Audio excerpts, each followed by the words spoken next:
Well, let's just get your opinion on something. How do you think most people form an opinion? How do they see their world today? What sort of areas or media do they use to form an opinion?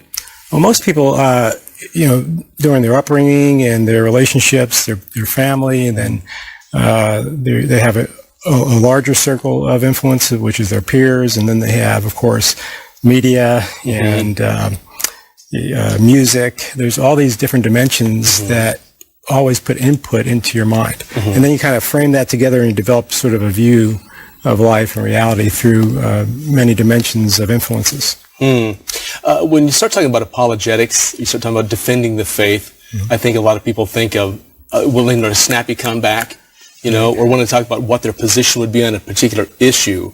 But that's not about what you're talking about necessarily here, is it? Defending the faith in that way? Not in that way, no. The way that book came about, I really wrote it with Dr. Geisler in a way that, as an engineer and a skeptic myself, when I was in the business world, would approach something, anything, through thinking about things. Well, how do you think about things? And then adding to that, how do you think about the world? And then adding to that, how do you view things? And so it's helping actually people think through what they already believe and being open to other processes in that thought process to reach conclusions about God for themselves.